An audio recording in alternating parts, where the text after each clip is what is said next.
안녕하세요. 오늘의 데일리 뉴스레터에 오신 것을 환영합니다. 1. KF21의 돌파구. 2. 한국은 단 200일 만에 기적을 일으킵니다. 3. 미국은 왜 한국 기술을 두려워하는가? 한번 진실을 알아봅시다. 대한민국이 또 한 번 초진화를 이룩했습니다. 드디어 KF21이 음속의 벽을 뚫고 대한해협의 창공을 갈랐습니다. 어찌 보면 초도비행 때보다 더 가슴 벅찬 순간이었는데요. 그동안 KF21을 무시하던 사람들마저 이 순간만큼은 입을 닫고 대한민국의 도약을 지켜볼 수밖에 없었습니다. 그래서 준비했습니다. 오늘은 KF21의 첫 초음속 비행에 대한 최고급 정보들을 공개하겠습니다. KF21 CJ 1호기가 초도 비행을 성공한 지 정확히 183일 만에 초음속 비행에 성공하면서 대한민국의 항공기술력의 신화를 실시간으로 서 내려가고 있습니다. 지난 17일 KF21은 남해 상공 약 12,200m 고도를 56분간 비행하면서 총 3차례의 초음속 비행에 성공했는데요. 하지만 이렇게만 말씀드리면 이게 얼마나 빠른 속도인지 체감이 잘 안 되실 겁니다.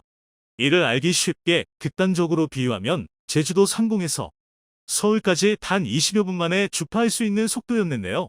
만약 KF21이 원주에 위치한 제8전투 비행단에서 출격한다면 평양까지 고작 12분 도착해서 주석공을 타격할 수 있는 속도였습니다.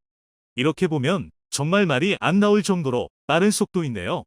그만큼 국내 독자 기술로 개발한 KF21의 음속 돌파는 전 세계를 경악시키기에 충분했습니다. 하지만 그럼에도 불구하고 아직도 전투기의 음속 돌파는 엔진 출력만 강하면 장땡 아니냐고 폄훼하는 사람이 있습니다.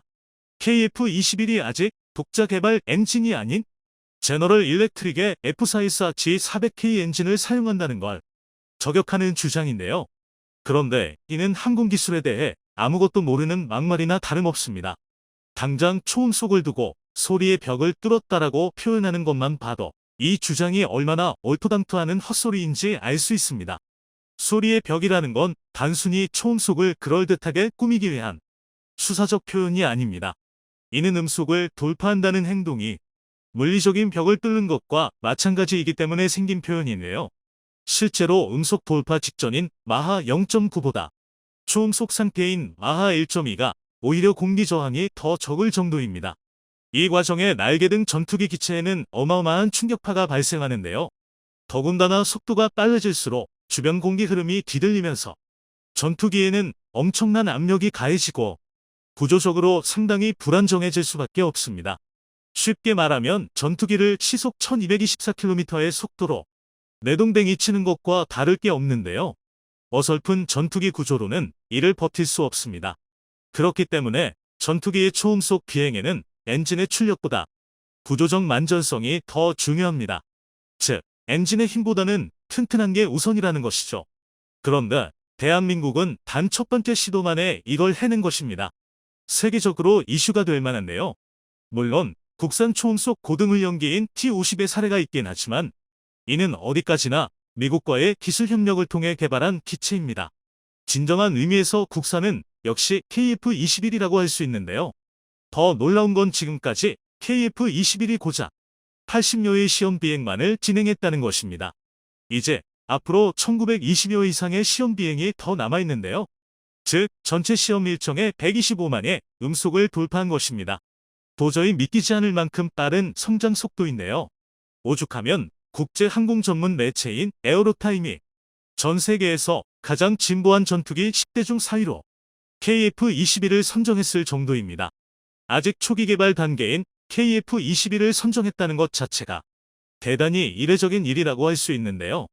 이는 그만큼 KF21이 국제적인 인정을 받고 있다는 방증입니다. 실제로 발빠른 나라들은 이미 어떻게든 KF21에 줄을 대기 위해 한국과 긴밀한 접촉을 시도 중입니다. 그 대표적인 게 바로 폴란드인데요. 지난 영상에서 말씀드렸듯이 폴란드는 자국 최대 방산업체인 PGZ 회장까지 한국에 급파하면서 KF21 사업에 참여하려고 갖은 애를 쓰고 있습니다. 그런데 여기서 끝이 아닙니다. 최근 한국과 UAE가 초대규모 MOU를 체결했다는 소식을 들으셨을 텐데요. 다수의 전문가는 이 계약에 KF21이 상당한 영향을 미쳤다고 추측하고 있습니다. UAE가 향후 KF-21 개량 사업에 참여하거나 적어도 우선 도입에 대한 권리를 얻기 위해 밑거름을 깔았다는 건데요. 사우디아라비아와 이란 사이에 껴서 언제나 국경 분쟁으로 몸살을 앓고 있는 UAE는 항상 성능적으로 검증된 무기 체계를 도입해왔습니다. 그런 UAE가 대한민국의 항공 기술력을 인정한 것입니다. 정말 감회가 남다른데요. 게다가 한국에게 무기를 공유받으며 군사력을 키운 필리핀은 이미 추진 중인 다용도 전투기 도입 사업까지 일정을 미루면서 KF-21 블록 1이 완성되는 2026년을 예의주시하고 있습니다. 현재 중국이 필리핀 지척까지 남중국해 영향력을 넓히고 있다는 걸 감안하면 굉장히 대담한 결정인데요. 다름 아닌 KF-21에 그만한 가치가 있다고 판단하기 때문입니다. 그러나 KF-21이 이토록 높은 평가를 받기 시작한 건 본격적인 초도 비행을 시작하면서부터입니다. 과거 KF-21의 개발 초창기 KF-X로 불리던 당시만 하더라도 우리 기술진들은 혹시나 하는 마음으로 사업 참가국을 물색했는데요. 기술적 성숙도는 자신이 있었어도 만에 하나 실패할 시 위험을 분산하고 안정적인 양산 물량을 위해 보험을 준비했던 것입니다. 하지만 이때만 해도 한국을 신뢰하는 나라는 거의 없었는데요. 아직까지 세계에서 한국을 바라보는 시선은 6월 25일 전쟁으로 원조받는 나라에서 조금밖에 발전하지 못했던 것입니다. 정말 안타까운 일인데요. 그러나 후발주자가 어쩔 수 없이 겪어야 하는 성장통이었습니다. 심지어 튀르키예는 지난 2010년 두 차례나 비공개 협의를 진행했고 2011년에도 공식적으로 개발 참여를 발표하는 등 상당한 관심을 가지는 듯했는데요. 하지만 이는 한국의 사정이 좋지 않다는 걸 노린 얼토당토하는 갑질을 위한 포석이었습니다. 튀르키예는 자신들이 KF-X에 참여하는 대신 30에서 40%의 개발 지분, 기술 이전, 일부 수량 튀르키예 내 양산을 요구했고 당시 진행 중이던 우리 군의 차세대 대형 공격 헬기 도입 사업에 튀르키예와 이탈리아가 공동 개발한 T-129 강요하는 등 정신나간 조건을 들이밀었습니다. 당면이 독자 개발을 추진하는 한국 입장에서는 고려할 가치도 없는 조건이었는데요. 결국 한국은 최악의 파트너인 인도네시아를 선택할 수밖에 없었습니다. 그리고 그 결과는 여러분 모두가 아실 텐데요. 심지어 인도네시아 내부에서 정부가 실속도 없는 사업에 세금을 낭비한다라는 온갖 비난이 제기되었습니다. 한국은 이런 자존심 상하는 상황에서도 어쩔 수 없이 인도네시아를 안고 가야 했는데요. 그런데 KF-21의 실기체가 등장하면서 상황은 대반전을 맞이했습니다. 한번 시험 비행에 나설 때마다 전 세계 방산 시장에 이슈가 되고 있기 때문이네요. 이제 인도네시아와의 갑을 관계는 완전히 역전되었고 한국은 분담금에 대한 정당한 권리를 주장하고 있습니다. 또한 앞서 말씀드린 것처럼 이미 폴란드, UAE, 필리핀이 관심을 보이는 만큼 예상 양산 물량도 순항하고 있습니다. 실제로 미국 CNN은 KF-21 출고를 대서특필하면서 한국이 자체 개발 초음속 전투기를 출시해 군사 항공거인의 독점 클럽에 합류했다고 감탄했는데요. 또 미국의 외교 전문지 디플로맷은 태국과 필리핀, 이라크가 주고객이 될 수 있다라며 KF-21의 시장성을 강조했습니다. 이는 사실상 FA-50을 도입한 대부분의 나라가 KF-21의 추가 도입을 검토하고 있다는 표현으로 해석됩니다. 이제 한국이 특정 무기를 단독으로 수출하는 게 아니라 미국처럼 일정 군사 분야에서 하나의 체계를 전부 수출할 수 있는 군사 대국이 된 것입니다. 이처럼 대한민국은 KF-21과 함께 음속보다 빨리 비상하고 있습니다. KF-21이 남은 1920여 회의 시험 비행 동안 또 어떤 모습으로 대한민국을 즐겁게 할지 기대하겠습니다. KF-21은 세계를 놀라게 했을 뿐만 아니라 최근 미국의 스페셜 리포트를 통해 한국산 무기의 비밀이 폭로됐다. 러시아군을 나락으로 떨어뜨린 최대의 숙적이 밝혀졌습니다. 최근 러시아는 전세계 2위 군사대국이라는 타이틀이 무색하게 이제는 꽁지 빠진 사냥, 우크라이나군에게 패퇴하여 도망치는 모습이 놀랍지도 않습니다. 그런데 상상을 뒤집는 러시아군의 한심한 모습에 의외로 대한민국의 국방력이 2배 가까이 증강됐습니다.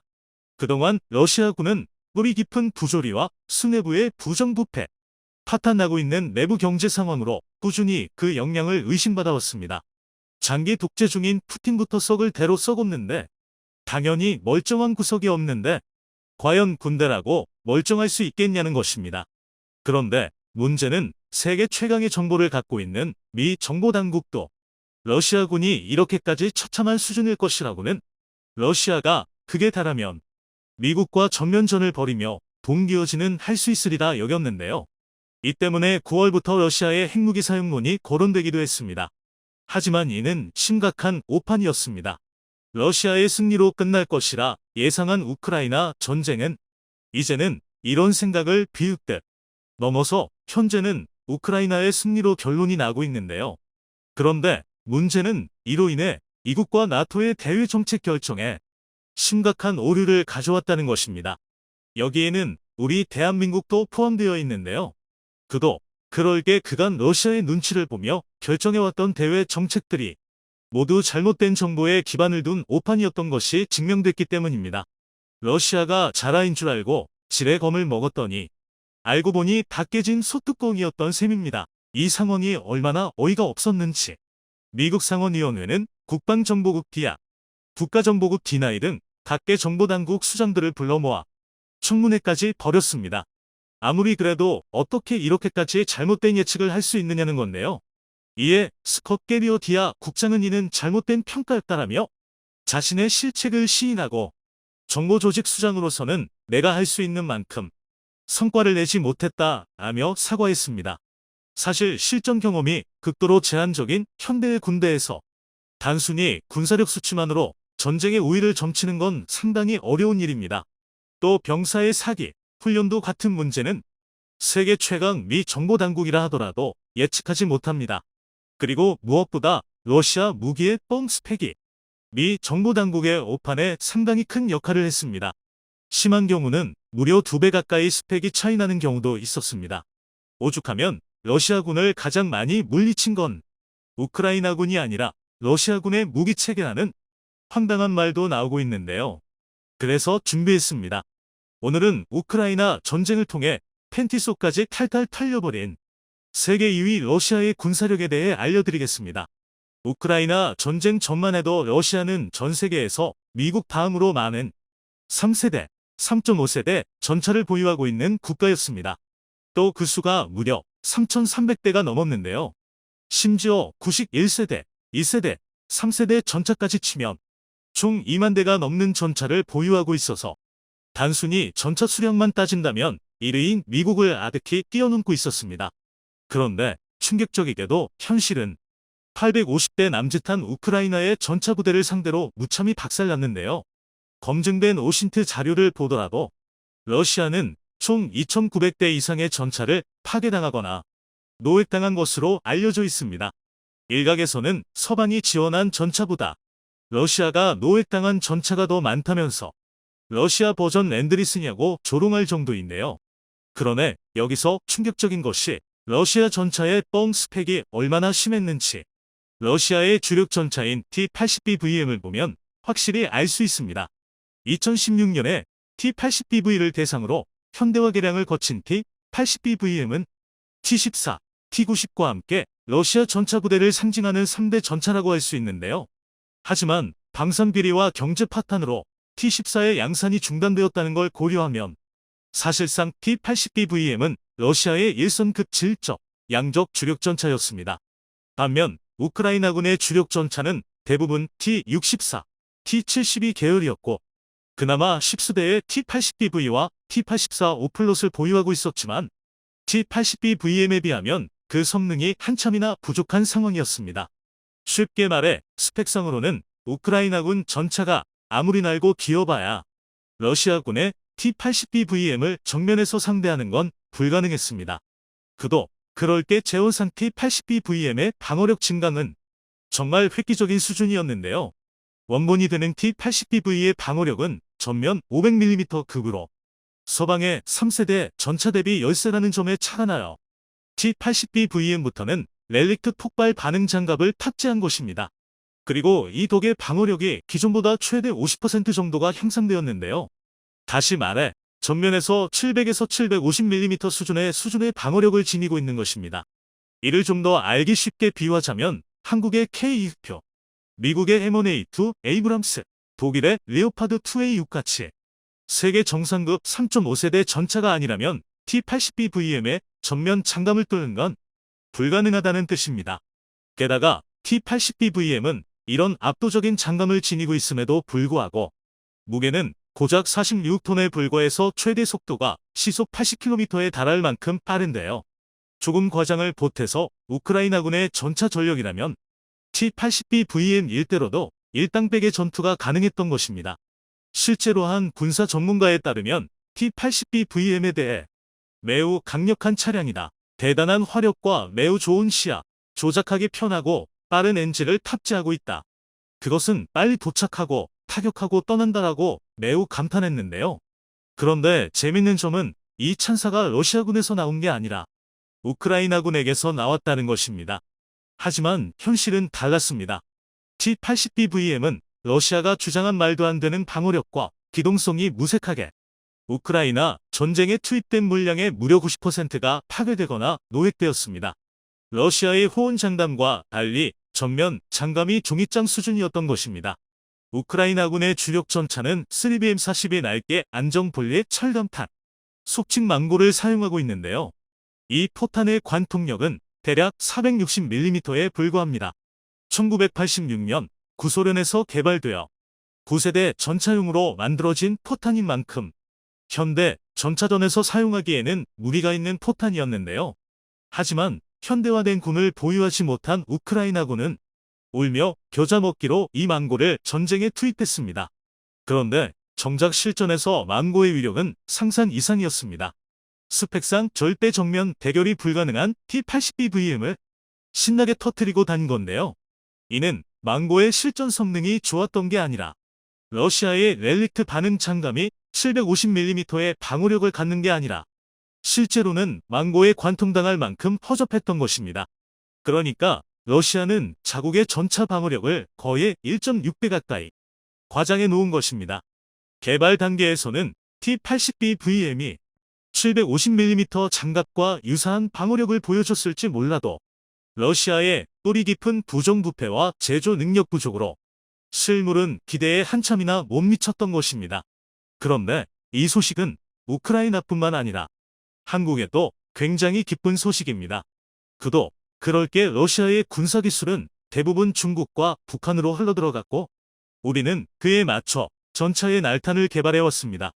일례로 우리 군의 3세대 전차인 K2의 경우 K74 날탄을 사용하면 약 450mm의 관통력을 갖추고 있습니다. 그리고 신형 날탄인 K74N을 사용할 경우 약 520mm의 장갑을 관동할 수 있는데요. 또한 주포를 120mm로 키운 K1A1은 관통력이 더욱 강해져서 K276 날탄을 사용할 경우 최고 650mm의 장갑까지 관통할 수 있습니다. 또 K2 흑표의 전용 날탄인 K279는 여기서 15에서 20%의 관통력이 향상되었다고 알려져 있으니 대략적인 관통력 추정치가 무려 750에 800mm에 달하는데요. 이는 러시아들 비롯한 중국, 북한의 전차가 기본적으로 700에서 750mm의 장갑을 보유했다고 상정하고 흑표의 관통력을 800mm까지 끌어올린 것입니다. 한마디로 한국은 전면전 상황을 가정하고 러시아의 기술을 흡수한 중국과 북한의 전차를 무력화할 압도적인 화력을 준비한 건데요. 그런데 알고 보니 구식 전차인 K1로도 적성국의 최상위급 전차를 제압하는 게 가능했던 것입니다. 얼떨결에 한국의 전차가 적성국에 비해 2배나 강력한 오버스펙을 갖추게 된 것이죠. 그나마 군사 선도국을 자처하던 러시아의 T-80BVM이 이 정도인데 북한이나 중국 전차의 뻥 스펙은 얼마나 심할지는 감도 오지 않는데요. 그런데 러시아 무기의 뻥 스펙은 단순히 전차에서 끝나지 않습니다. 진짜 심각한 문제는 따로 있는데요. 바로 미사일입니다. 워낙 다량이 사용되고 민간인 피해가 막심해서 그렇지. 사실 러시아의 미사일 명중률은 처참한 수준입니다. 미 정보자산의 분석에 따르면 러시아 미사일의 실패율은 최대 60%에 달합니다. 심지어는 폴란드 접경 지역에 러시아 미사일이 추락하는 초유의 사태까지 벌어졌습니다.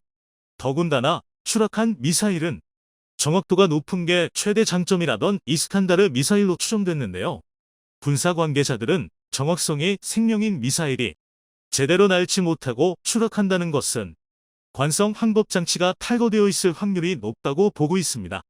관성 항법 장치는 미사일의 위치를 감지하고 목적지까지 유도하는 가장 기본적인 유도 장치이지만 또 매우 비싸기도 한데요. 그래서 세계군 전문가들은 뿌리까지 썩은 러시아 군부가 이 관성 항법 장치를 빼돌려 팔아넘겼을 확률이 대단히 높다고 분석하고 있습니다. 그리고 이를 통해 러시아 무기체계의 수준이 전 세계에 제대로 알려졌습니다. 단적인 예로 한국은 최근 북한의 도발에 현무 이 미사일과 천궁이 오발되는 일이 있었지만 공중에서 폭발했습니다. 이는 미사일 센서 오류로 인한 2차 피해를 막기 위해 자폭 기능이 활성화된 것인데요. 즉, 미사일이 엉뚱한 곳으로 날아가면 자폭 장치가 자동으로 발동하게 됩니다. 사실 최신의 요격 미사일은 목표물에 접근해서 폭발하기 직전까지 지상 레이더로 유도되거나 최종 단계에서 스스로 표적을 탐지 추적하는데요. 이 과정에서 사격 통제 레이더와 미사일은 끊임없이 교신을 주고받습니다. 그런데 최근 우리 발표에 따르면 이 교신이 감작이 끊기거나 미사일이 유격 궤도에서 벗어나 지상으로 향하면 자동으로 폭발하는 기능이 탑재되어 있습니다. 즉, 최소한의 안전장치가 마련되어 있다는 의미입니다. 실제로 지난 11월 우리 공군방공 유도탄 사격대회에서 천궁 1이 발사된 뒤 사격 통제 레이더와의 교신이 불안정해지자 10여 초 비행 후 자폭했습니다. 또 지난 2019년 정비요원의 과실로 천궁 1이 오발되었을 때는 3.5초 만에 자폭했는데요. 이처럼 미사일에 탑재된 안전장치는 혹시 모를 부수적 피해를 최소화할 수 있는 가장 기본 중의 기본입니다. 그러나 러시아산 미사일에는 이 기본적인 안전장치도 탑재되어 있지 않습니다. 또는 탑재되어 있었는데 이마저도 썩은 군부가 팔아치웠을 수도 있는데요. 이것만 보더라도 그동안 러시아군이 얼마나 썩어 있고 전 세계를 우롱했는지 알 수 있습니다. 이번 우크라이나 전쟁을 통해 러시아의 제대로 된 평가가 필요한 시기입니다.